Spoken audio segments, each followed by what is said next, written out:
At this point, I'm going to ask Councillor Redmond to take the chair of the general information. One, I want to clarify something because we have a great advocate and activist in the media that wrote a tweet. Terry Whitehead now gets staff to say stop and go traffic isn't bad, hence one-way lower streets good for health. I want to make it clear, I never made that comment.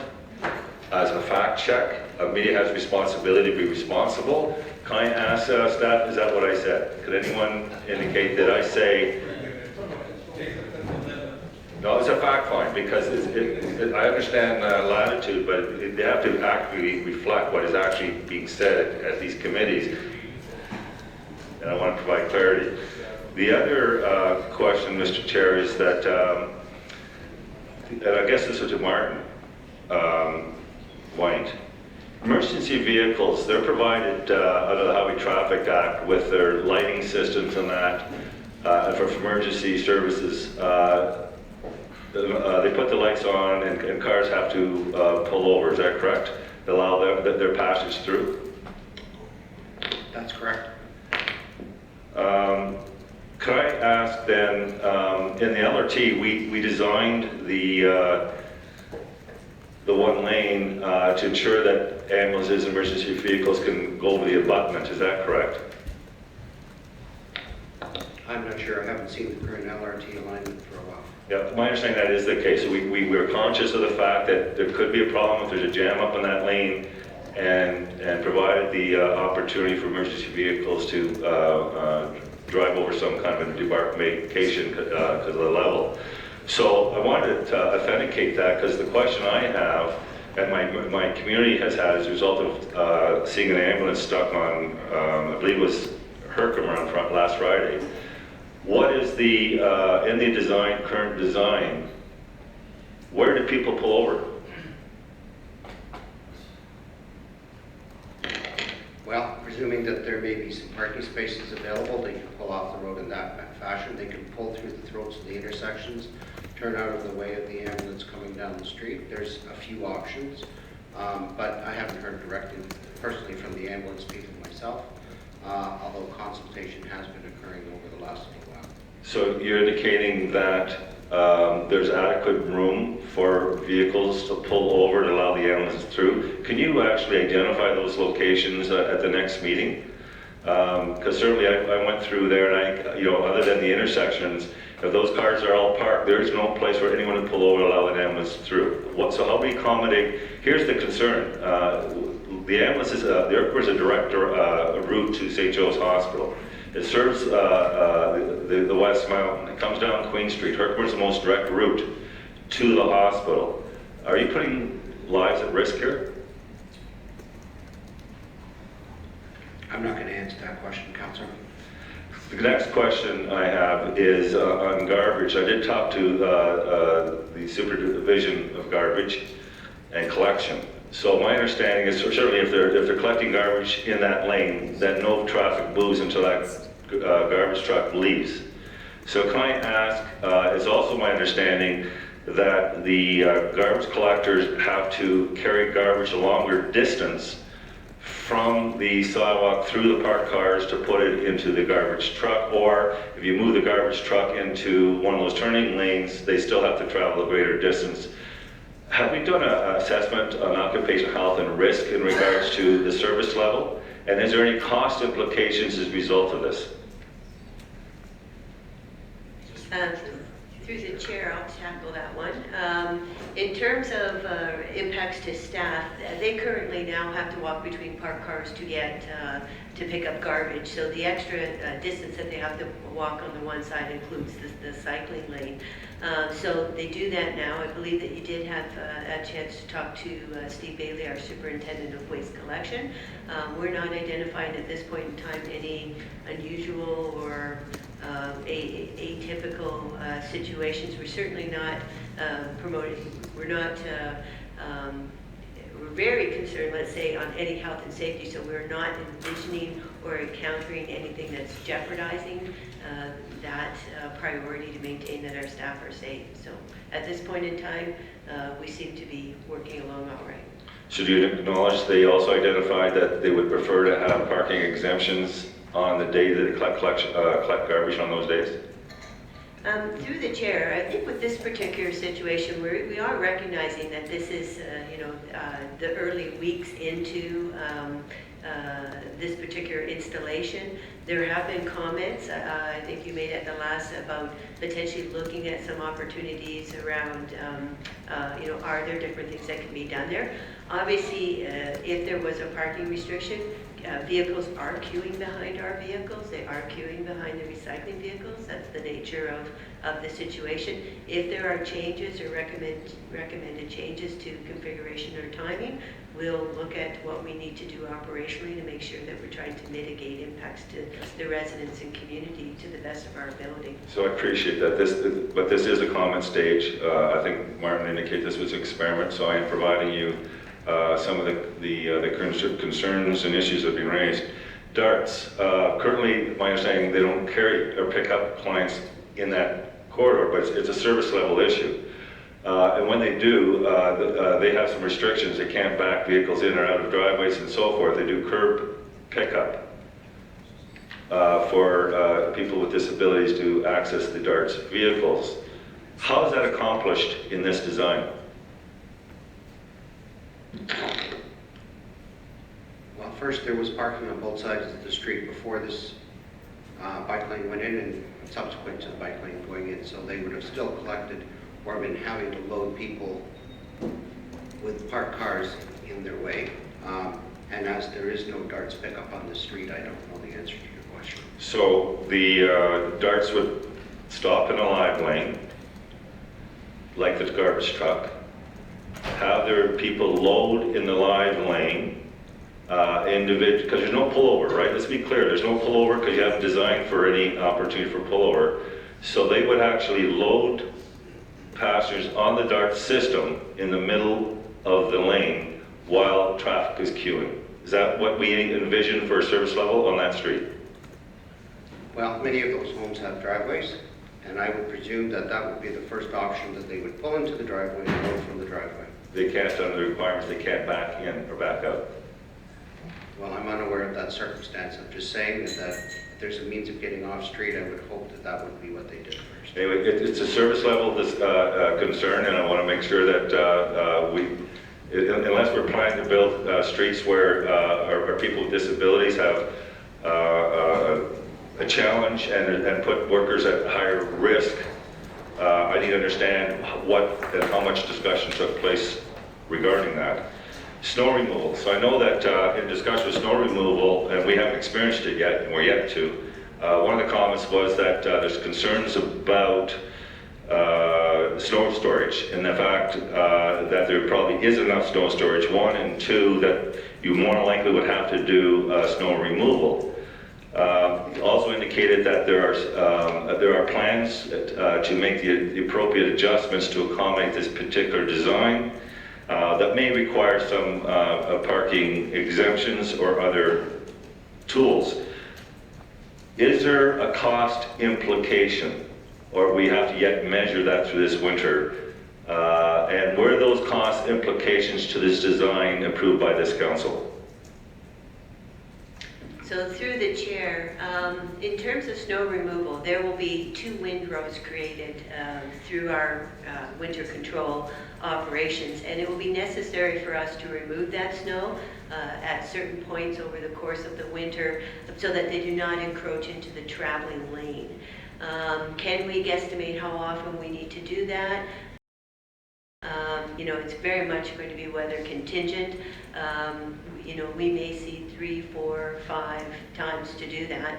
Most of the stretches along Herkimer and Charlton are considered through streets, so they have parking restrictions now from 2 a.m. in the morning till 7 a.m. in the morning, which is typically when we're blowing snow is at night. A great deal of it is at night, so that would be what we would do. There is a small stretch on Herkimer that is not a through street, and we may likely have to put some notification on that small stretch that we have some snow removal to undertake. Do we have a good estimate right now in terms of what it's going to cost us? No, we do not. We feel that for the remainder of this year, we'll be able to absorb that within our budget allocation that we have for winter control for 2016. We do have a little bit of a placeholder identified for 2017, but you have to recognize, while we have a plan and we've been working with our peers in MLE in terms of what we're going to do, we might necessarily, have to tweak a few things along the course of the winter because this is a new experience for us, and it's going to be a bit of a learning curve, even though we have a plan of attack. Did we come to council prior to this time to get approval for potentially what we need to do for the remainder of this year? No, we did not. Appreciate that. So I don't know if this goes to Dan or John Maynard, who was the lead on this. There is no report that came to council on design, is that correct?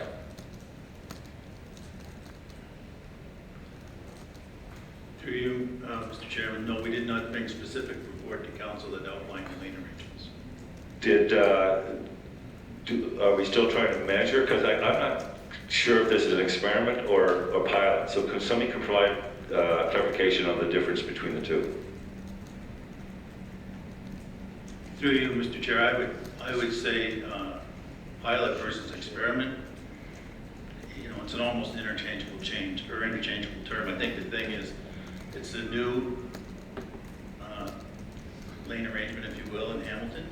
It's common in some other cities, so it's new to us. And so from that perspective, I don't like the word experiment exactly, but it's a learning experience that we're going through with this lane.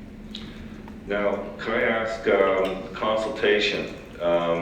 We strive to be one of the best communities, engaging communities, all stakeholders.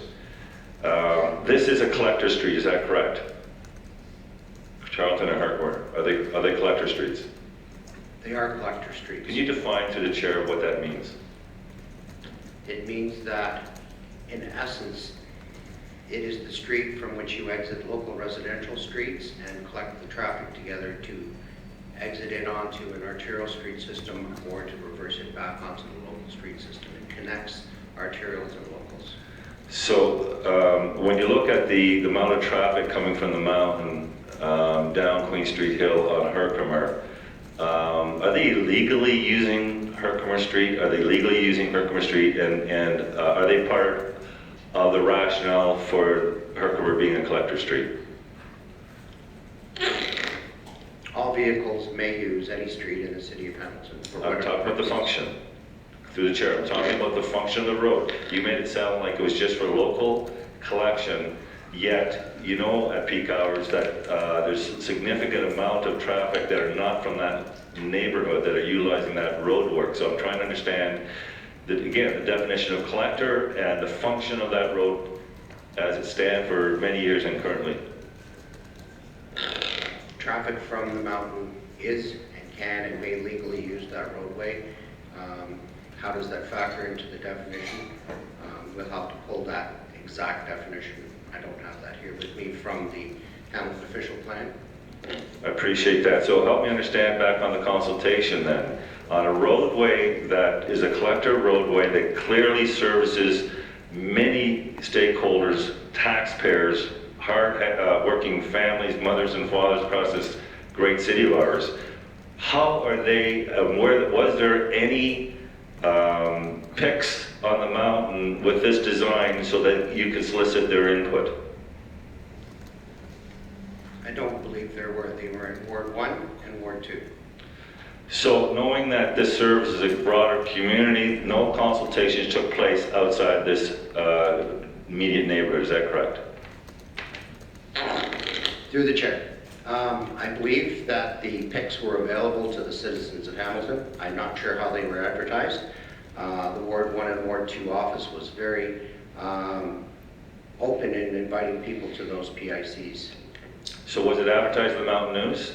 Was it advertised to our normal standard consultation process to ensure that the broader community were aware of these picks in the lower city? Through the chair, I am not unsure how they were advertised. They were advertised through the Ward 1 and Ward 2 offices. So So my next question then would be, in consultation, moving forward, I mean, because we learn and we make the adjustments necessary. And I understand this is an experiment or a pilot or however you want to refer to it, and we'll meet the tweaks. One is if there's any cost implications or occupational health risk, I would hope that reports will be coming back to this council, because we moved the cart before the horse in this because we haven't had that discussion around this table, nor the councillors that are impacted by this design were engaged in this discussion. So can I ask, was the ward councillors 7 and 8 engaged in this discussion at any point, invited to see the design?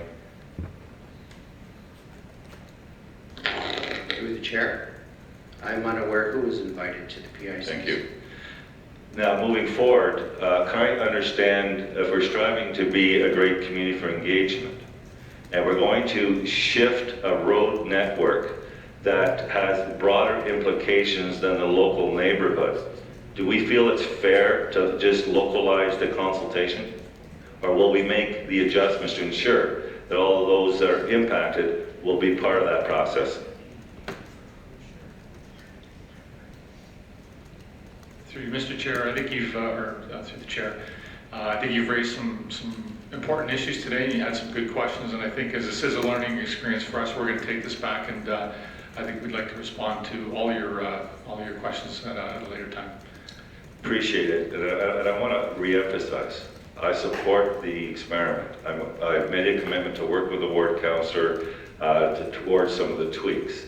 I would hope, though, just like Cannon Street, when you make significant design changes on a road that serves a greater level in the community, that one, we would involve those that are impacted in the discussion, and two, any cost, any risk, there's more points of conflict, there's more safety concerns, and none of those issues have been exposed or provided to the councillors around this chamber. So I would hope that that information in a fulsome report comes forward. I hope that if there's any cost implications, that would come forward. And I look forward to tweaking this experiment with the ward councillor to ensure that some of the issues I've raised will be accommodated. Thank you. I'll take the chair back. Actually, I have Councillor Farr on the speakers. Well, I came for the rail trail dog park, but it's like deja vu all over again with the chair here. Clearly spending some time and energy, and I don't know the motives outside his ward on this particular issue, but I'm glad I'm here. I'm glad I have the time. I've put in hours since some public comments have been made. A number of public comments have been made since Kev's spec article following the last series of comments, which I came totally ill-prepared for a couple of weeks ago here at Public Works to wrap things up. I was not advised, so all this collaborative talk and working together, I had no clue. And here we are again. I managed to pull up some things that were the result of some media comments here, but you know, I'm here at the top of this diatribe, a question to committee to your fine staff who worked with your Public Works over the years about putting lives at risk, and then at the end, oh, but we want to work collaboratively and we want to work together. So I'm really actually very confused. I kind of take the approach with all of you that we're working collaboratively to build a better city, that we're working collaboratively on urban renewal and attraction of young professionals, young families, making lives easier from a pedestrian standpoint, not just a cycling standpoint, with the models that we put into place that have been models very successfully put into place in other big cities. We can think like big cities too here. And when I think that way, it's evidence-based. You've all supported pedestrian mobility. You've all supported the cycling master plan. You literally support it, and only one of you that I can tell so far, once things start to occur outside their area, it's this hubbub, and it's really cost this councillor anyway. I don't know about Ward 1. This Herkimer Charlton experiment is on both sides. of Queen, a great deal of time and energy answering to those folks, those Ward 6 folks. Like there was a woman from Ward 6 last week that called and said, well, only 15 people are using it and my daughters can't get to McMaster University. And I'm blown away. This takes considerable time and energy to communicate that. I don't know where you're getting the number 15 from. Here's some alternate routes if Charlton doesn't work for you anymore, and we're still studying it. I don't know how many times certain people need to be told we're still looking at this, and we've already made tweaks, and we're willing to make some more tweaks, but we're also wanting to, at least in Ward 2, and I can say this with a great deal of confidence, wanting to walk the talk. When I support pedestrian mobility and transportation master plan initiatives and the cycling master plan, I want to walk the talk. Hundreds of people, residents of Ward 2 and 1, and in fact, as part of the collaboration, Ward 1 and 2 got together with a cycling subcommittee of neighborhood associations, but hundreds got together on this and worked collaboratively on this in advance. Some have already been told and are well advised that there was at least 4 public meetings, that the installation was supposed to happen in 2014, but we put it off to make it better. We put it off for 2 years. But some of us are bent on spending a significant amount of time fueling this, what I perceive as divisiveness, rather than working collaboratively, rather than walking the talk, and actually supporting initiatives that speak to master plans that this city and that those councillors have supported. So you get a few calls, you talk about you're hearing from residents in my own ward, but you don't share that information. I'd be happy to call those residents and work with those residents. But through you, Chair, to staff, a councillor told Bill Kelly a day after, or a few days after the last Public Works Committee meeting, that Waste Department does not support Herkimer Charlton Bike Lanes. And I will directly quote from that particular radio interview, because what I have to spend time dealing with. Mr. Kelly, the host, says, garbage collection, quote, garbage collection and snow clearing and other divisions of public works are not in favor of this? Is that what you're telling me? End quote. The councillor says, quote, well, when I was talking to staff, I heard the waste person said that they got concerns. From the waste, yeah, absolutely, end quote. Staff, can you make any sense of this for us here today? To me, it appears just nothing more than creating a wall of divisiveness after supporting things like the pedestrian mobility plan and the cycling master plan. Can staff offer any comment to this? Is it true that waste, yeah, absolutely, they didn't support it? Through the chair, I think I would just refer to the response Betty has given this morning regarding the impacts to waste and snow operations and the willingness to work through those issues. So when I asked staff, thank you, John, when I asked staff for a response to this statement, because I had to spend some hours dropping pre-planned work in my ward last Friday to try to get some answers on this, staff's response was recent cycling projects such as this one have required more consultation as projects include additional impacts, therefore waste collection and street maintenance were included in the design phase. They noted some concerns and staff made design changes to minimize these impacts. So that was through you, Chair, that was your staff that offered that response following these unfortunate divisive comments in the local media. Is that right? Is that Martin that sent that? Can we get that on the record? That is an excerpt from an email that I had sent Thank you. to council. The same councillor tells Bill Kelly last week that because he bounced a cyclist car ratio off staff and staff didn't say anything, he can therefore use these stats as it relates to acceptable ratios. Again, I feel this is a very divisive comment, and it's suggestive, and it's not necessarily scientific. So can you please confirm that you find these ratios acceptable or not? And I'll just directly quote again from this program. The councillor said, quote, for every 15 bicycles, you get approximately 1,000 cars, end quote. Mr. Kelly says, where, quote, now where did you get that stat from, end quote? And then the councillor says, quote, that's estimates right now. Like I said, they still have to do the counts, end quote. This is confusing. It's divisive, but it's also very confusing. So staff, you responded to this as well. Can you confirm now and for the record, since this continually gets brought up, and thank goodness I decided to come for the rail trail motion today, where you're at with respect to these estimates? Can you reiterate what you shared last week, because I transcribed every comment that I heard at the end of the last Public Works Committee meeting? And just for the record, once again, state where we're at on counts and perhaps where we've been on counts and what work we did with the community with 4+ meetings where there was 95 to 99% buy-in on this wonderful project, how we address that particular area, through you, Chair.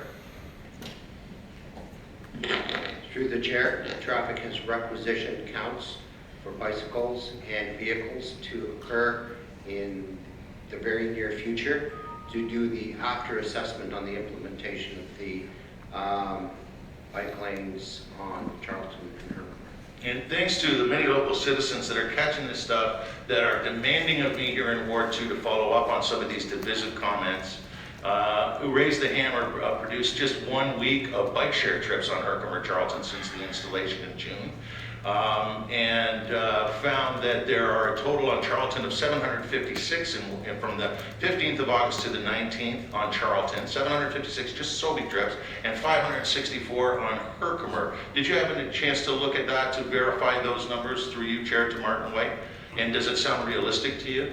They claim that they've measured this through GPS counts, that this is scientific, that this isn't helter-skelter, pie in the sky, a willy-nilly response to a call or two from a constituent who's backed up for a minute.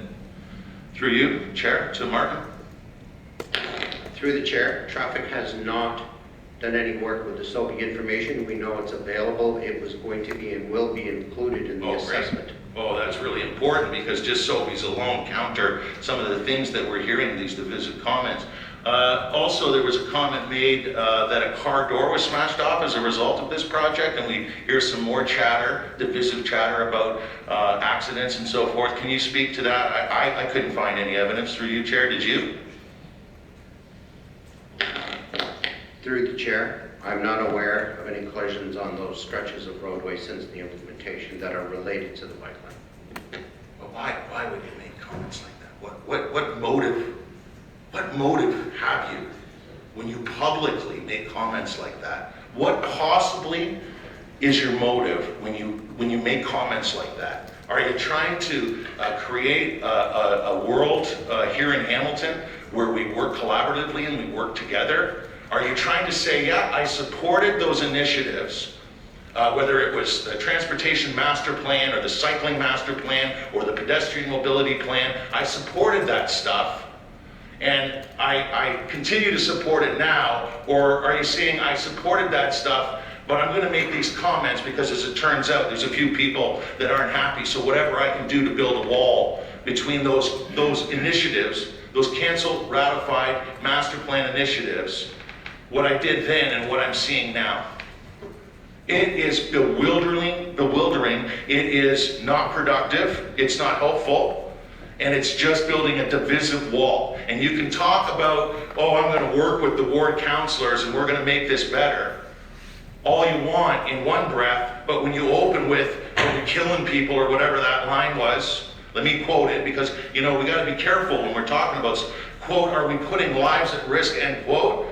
That's not a working together collaborative thing to say. That's not a collaborative thing at all. What is that? It drives me, honest to God, I am just confused. And there's a whole lot of people out there that are equally confused. And if I sound irritated now, there's a whole lot of people out there that are much more irritated than I am. A councillor told the Bill Kelly show last week that, quote, we are exceeding our cycling master plan objective, end quote. Through you, Chair, Martin White, is this true? Where are we with the cycling master plan in terms of percentages? We have completed approximately 30% of the projects listed in the cycling master plan. Boy, that sure doesn't sound like we've exceeded anything. It sounds divisive to me. A councillor told Bill Kelly that we are failing in understanding the function of our roads. Do you feel that way as an expert who's worked with us for decades? Through the chair? Sorry, Councillor, I missed that. Do you feel you're failing in our understanding of the roads, Martin, through the chair? Through the chair, I feel we understand the roads very well. Do you feel that what we've done here is premature and punitive, and it's the result of the anti-car sentiment? I think it's a change from what we used to do, and acceptance of change sometimes comes difficultly.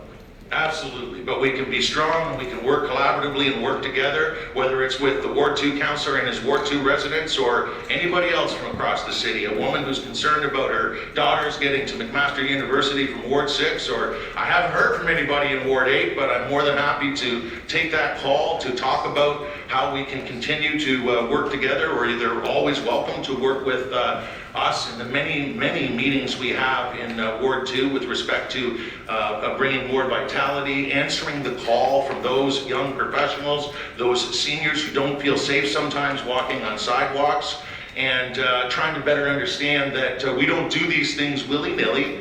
We do these things with scientific fact-based evidence, and when we do these things, we understand that sometimes they're difficult for people to adjust to, curbside, living there, or anywhere else in the city. But we take a concerted effort to listen to those people, to work with those people, to make changes as we have already, as we will continue to do, if necessary, as a result of the Herkimer Charlton Bike Lanes.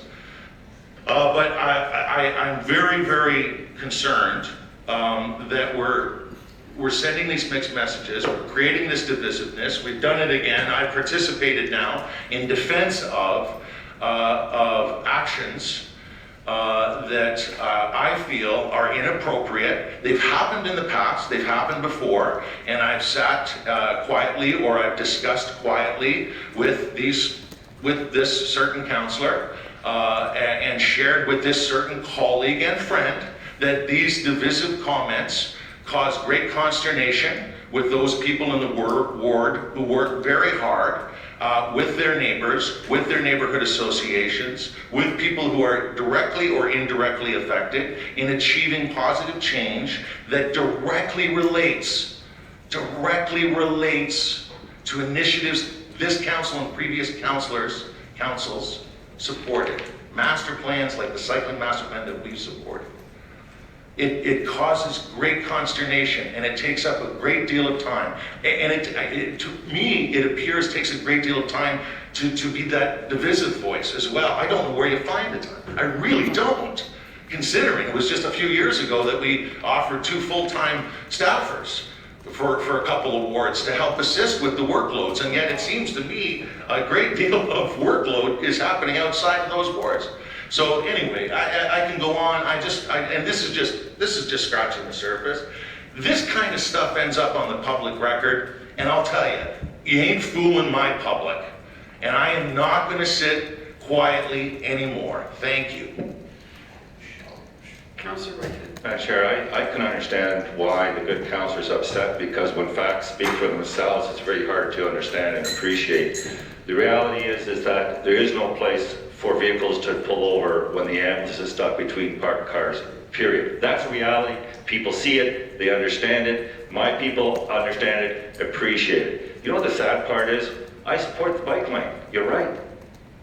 What I don't support is a haphazard design that doesn't engage all those people that's impacted by the design. He talks about collaboration.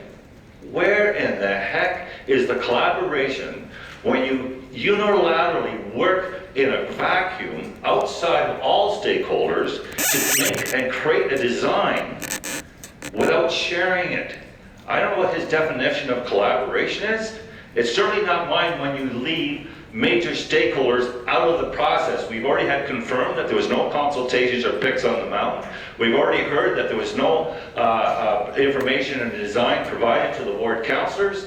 We already heard that the design was not passed by this council. We already heard that there are concerns by waste. We already heard that there are concerns that are going to tweak as we move along on school. We heard that there may be cost implications that were never supported by this council, and he talks about collaboration. Where is the collaboration in that? How do we get here if we truly are having a discussion and collaboration? So I think it's a bit of a misnomer when you make that suggestion. And when I talk about the master plan being, through the chair, being exceeding, when you read the objectives of east and west corridors or north-south corridors, they talk about a kilometer apart. What I was talking about specifically is that you got Hunter, Herkimer, Charlton, which are less than a kilometer apart. Even though they're in the master plan, they exceed the actual objective laid out in the master plan. If you took time to read it, you would understand that. So when I look at issues, I have a responsibility to ensure that a road network that serves probably about 25 to 30% of the workers or more working downtown coming from the mountain, that their issues are being addressed. We have the email, Martin, and we'll forward it to you in regards to the door on Charlton, because it was a constituent from the mountain that sent that email to us. So it's not a falsehood, even though you like to make those allegations. We will put it forward, because I guess you want to see all the facts. We'll provide the facts. But no one's getting around the fact that the service levels of darts, snow removal, garbage has changed without any approval by this council. What we approved was a bike lane. What you've done is you didn't sacrifice anything. What you did is you left parking on both sides, put parking in the middle of a road, narrowed the corridor so that if you had doors opening up on both sides at the same time, no one could get through. Is that our new service level? Is that our new design? Are we carrying this new model, taking collector roads and putting it down to one lane? I looked at Edmonton, complete streets, and I support complete streets.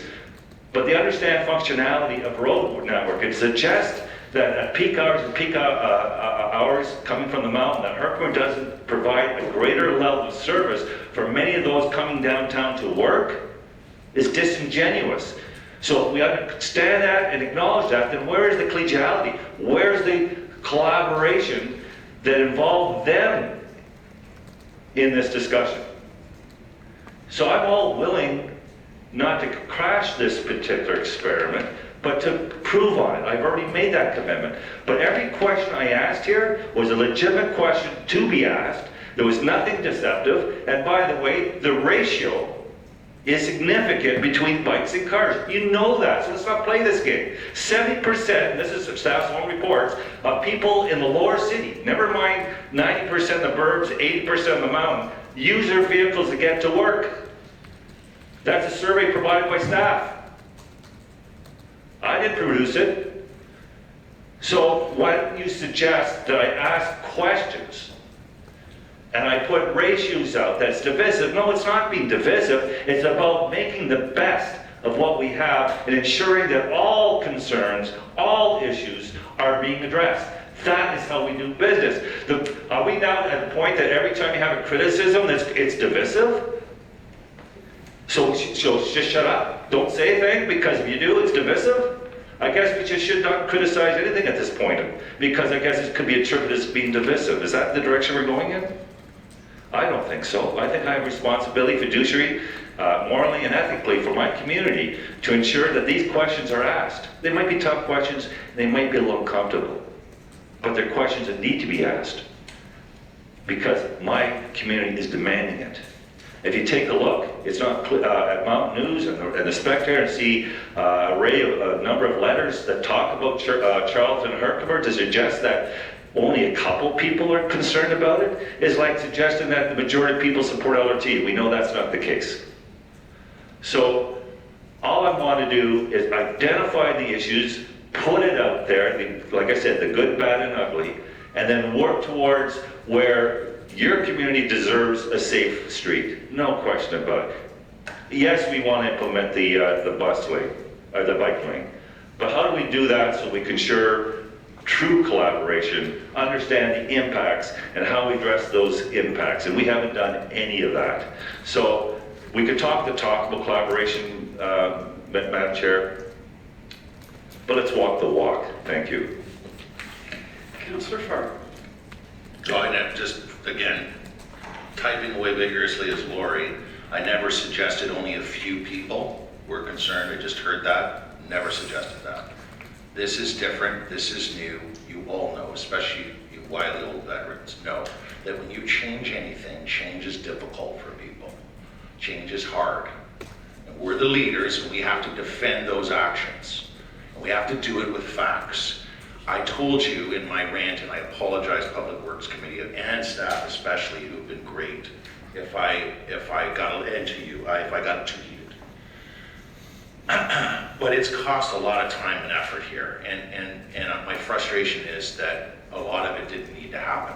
A lot of this time and effort, it's hard enough to help people adapt to change, and I'm more than happy to work with anybody else from any other ward on that adaptation phase that you heard all about last Public Works Committee. Those were answers from staff that said it takes time, and in the fall we're going to study this more greatly. We know that, yet we continue to wrap up these meetings with more and more questions, and with questions about, are we putting people's lives at risk? And I'm just trying to tell you that those kinds of comments are divisive. They're the kinds of comments that build a wall between our residents, instead of building a great community, which is the best place to raise a child and to age successfully.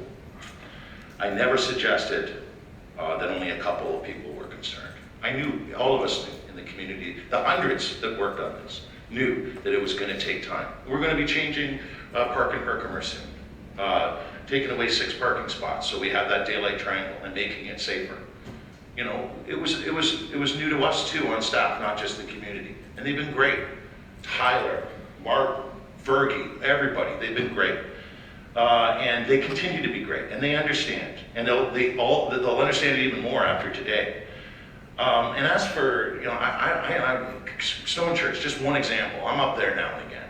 No one ever called us down here when you made Stone Church a complete street, and no one's ranting and raving about it either. So things happen in our wards, and we have to trust each other that we're working as collaboratively as possible.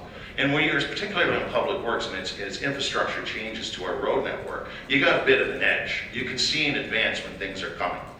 There's budget year after year after year work that we do that see, oh, this is coming, that's coming, this is coming, and you can adjust accordingly your schedules, and you're always welcome to join us at the many, many meetings. I had a town hall here, and I think I watched you walk by the night we were talking about Herkimer Charlton. You can walk in and ask your questions. You've done it in the past, and you're always welcome. And as much as sometimes you can maybe on social media engage for days on end on a particular topic with a particular demographic of people, I think a lot of those people actually respect that you're at least giving it the time and the attention and arguing, in most cases, diplomatically. But I told you folks that I transcribed last meeting. I never hit any of those points. For the most part, between the chair and Councillor Ferguson, the questions were good questions, they were fair questions, and staff, and they reiterated again today, will be seeking answers and we'll be studying it further in the fall. I quoted comments that were made on mainstream media, on a radio show that caused a lot of consternation in the community, that caused divisiveness in the community. I offered you, and Lori has it on the record now, direct quotes and staff responses that call these quotes into question, that literally prove them to be not factual. That's proven now, okay? And if you want to argue, then go ahead. I want to hear your argument. If I'm wrong, I'll be the first to admit it. Those comments, and they don't do any If you of that. support it, show your support. If you want to collaborate, collaborate. You are always welcome. I highly and strongly suggest, though, for your own credibility, you do it in advance of these projects and not knee-jerk, willy-nilly afterwards. Thank you. Move for adjournment. Am I giving back the chair? You certainly can. Actually, hold on for a sec. I want to thank Councillor Farr, because I understand the demographic he so adequately represents. And I hope that he respects the fact that we all have a responsibility to ensure we represent our demographics, our constituents, and our taxpayers. Stone Church happened long before he was ever elected, or I. 1. 2, let's be clear that Stone Church is an employment area, employment lands. We already identified downtown as the employment area with the hospitals, City Hall, and so forth, so people are drawn to the employment areas. I would hope that we would treat employment areas with a little more sensitivity than we obviously may treat others. And I just want to highlight those differences. Thank you. Thank you. And I had a motion to adjourn by Councillor Connolly, seconded by Councillor Jackson. All those in favor? Here, Thanks. We did those counts. We counted the traffic. Yes.